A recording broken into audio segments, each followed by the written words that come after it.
লাহে লাহে বাঢ়ি অহা প্ৰেমৰ অনুভূতিবোৰে বাৰুকৈয়ে মনত পেলায় প্ৰেয়সীলৈ। প্ৰেমৰ অনুভৱত সপোনবোৰ ৰঙীন ৰঙীন যেন লাগে। এনে লাগে যেন চৰাই-চিৰিকটিয়েও গানহে গাইছে। প্ৰেম এনেকুৱাই। কংকনৰ এতিয়া ফূৰ্তিত তত নাই। কাৰণ তনয়াৰ লগত এতিয়া যেতিয়াই তেতিয়াই কথা পাতিব পাৰে আৰু তনয়াও চোন তাক ইগনৰ কৰা নাই। মিঠা অনুভূতিয়ে হেঁচা মাৰি থাকোঁতেই সি তনয়ালৈ মেছেজ কৰি দিলে, "হেল্ল' তনয়া, মই কংকন।"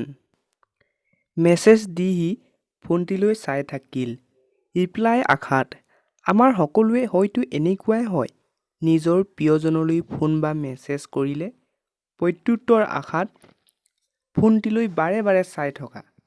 কংকনো ঠিক একেই অৱস্থা। নাই ৰিপ্লাই নাই। সি ফোনটো তাতে এৰি বাহিৰত যাব লৈছিলহে, তেনেতে ফোনটো জ্বলি উঠিল। অলপো পলম নকৰি খুলি চালে তনয়াৰ মেছেজ। "হাই দাদা।" "দাদা? কি হ'ল?" "নাই, একো নাই। কি কৰিছা?" "এনেই।" "তুমি?" "আছোঁ, আৰু তোমাৰ কথা ভাবি।" "অহ, কি ভাবিছা বা?" "আচ্ছা, এতিয়া তনয় আৰু কংকনৰ কথা পতা আৰম্ভ হৈ গ'ল।"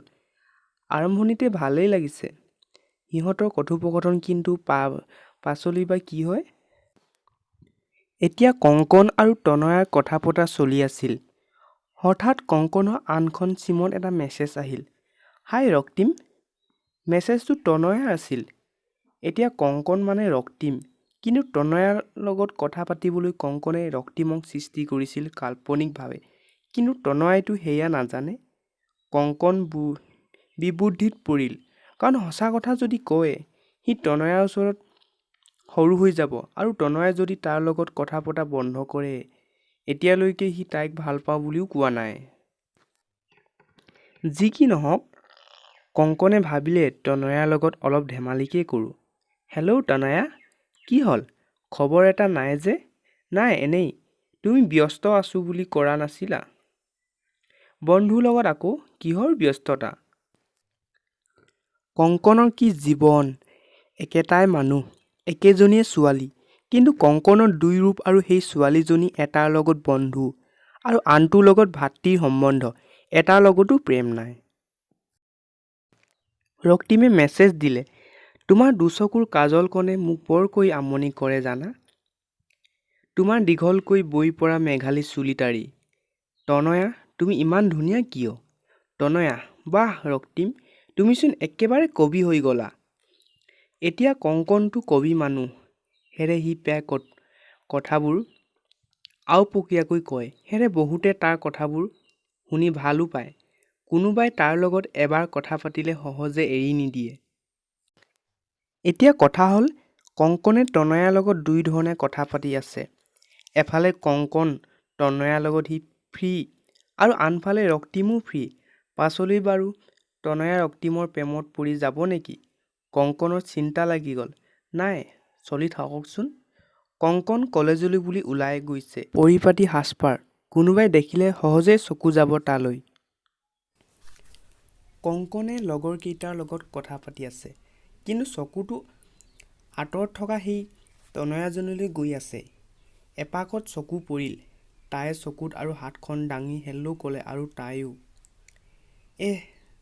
যি হয় হ'ব, আজি প্ৰপ'জ দিয়েই দিওঁ। লগৰকেইটাৰ ওচৰত ফিতাহি মাৰি সি তাইৰ ওচৰলৈ আগবাঢ়িল।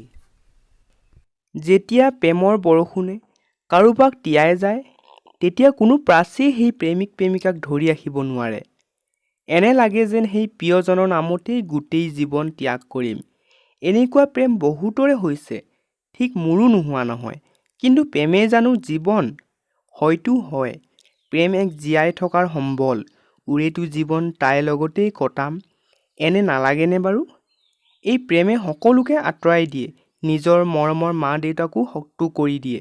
সঁচাই, এই প্ৰেমৰ বাৰু সংজ্ঞা কি? যেনেকৈ কংকনৰ তনয়াৰ লগত হৈ গ'ল। প্ৰেম কৰা নাযায়, প্ৰেম হৈ যায়।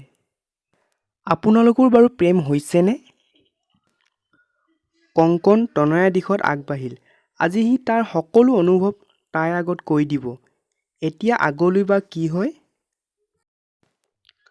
কংকনে সঁচাই প্ৰপ'জ কৰিলেনে? যদি কৰিলে তনয়াই বাৰু কি উত্তৰ দিলে